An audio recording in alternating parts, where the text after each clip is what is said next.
បើគិតពីផលបន់របស់មនុស្សយើងពេលនៅទូចបានទទួលសេចក្តីសុខមានន័យថាពីអតីតជាតិមកអ្នកនឹងធ្លាប់ធ្វើបន់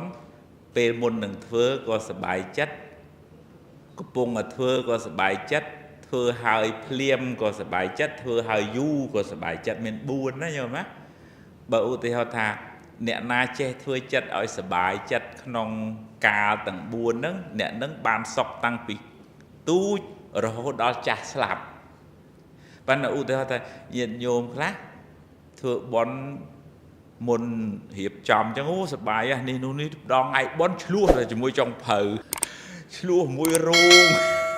ឆ្លោះមួយមីក្រូអីចឹងណាដល់អញ្ចឹង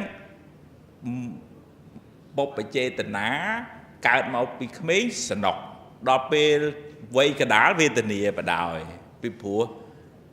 ចិត្តរបស់យើងពេលកំពុងតែធ្វើអត់សូវអីយកអត់សូវអីអត់សូវជ្រះថ្លាអត់សូវសប្បាយ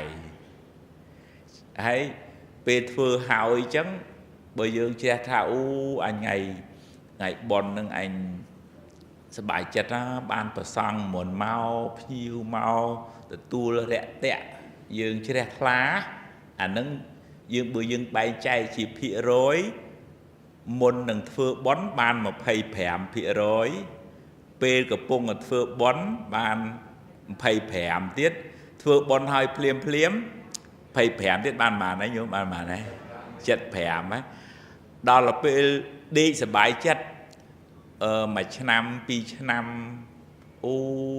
អញសប្បាយចិត្តដល់ហើយកាលនោះអានឹងបានប៉ុន្មានទៀតញោមបានប៉ុន្មានទៀត25ទៀតអានឹងបើប្រៀបធៀបនឹងសាកថ្មវាបានប៉ុន្មានភាគរយញោម 100% ហើយអញ្ចឹងបើញាតិញោមធ្វើបុណ្យហើយកុំថាអូយអស់ច្រើនដល់ហើយអូយបើធ្វើបុណ្យហើយស្ដាយអញ្ចឹងវាខាតអស់ប៉ុន្មានញោមខាតអស់25ហើយអញ្ចឹងចង់ទាញត្រឡប់មកវិញហ្នឹងថាកូនទូចនេះដែលបានមកកើតមកស្រួលហ្នឹងណាមានន័យថាគេធ្វើបុណ្យពុព្វចេតនាគេធ្វើបានល្អបើញាតិញោមនេះប្រហែលធ្វើកដេបកដប់ហ្នឹងមកណាបានន័យថាសម័យប៉ុលពតមិនវេទនាណាញោមណាហើយចេញពីអពតមកគាត់នៅតែវេទនាដែរមែនទេសិនអ្នកមកពីឆ្ងាយតែញោមមកពីខេត្តតែគាត់អ្នកអំពេញខេត្តហ្នឹងហើយញោមនោះសុទ្ធតែអ្នកដាប់ទៅឌូដែរមកបានរស់មកជួយឆ្លងអពតមែនទេញោមណាហ្នឹងហើយអញ្ចឹងញាតិញោមមានកូនមានចៅប្រាប់ថាកូនរៀនធ្វើបុណ្យគេហៅថាតម្កល់ចេតនាហ្នឹងឲ្យស្មើអញ្ចឹងណាអ្នកគ្នាណាហ្នឹងហើយធ្វើមិនម៉ាក៏ទៅជួបរឿងអីដោះរឿងនឹងកំលោឡាញោងញ៉ាំងជាមួយនឹងចុងភៅមួយនឹងរោងនឹងវាឈូសបុណ្យនឹងរោងនឹងអស់ហើយ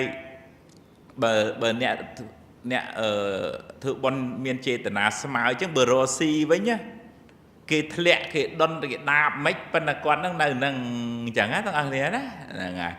យបើយើងចេតនាយើងអត់ស្មើរស់ស៊ីធ្លាក់កលុកក្លឹបអស់មកក្តារទៅងើបមកវិញអញ្ចឹងហើយ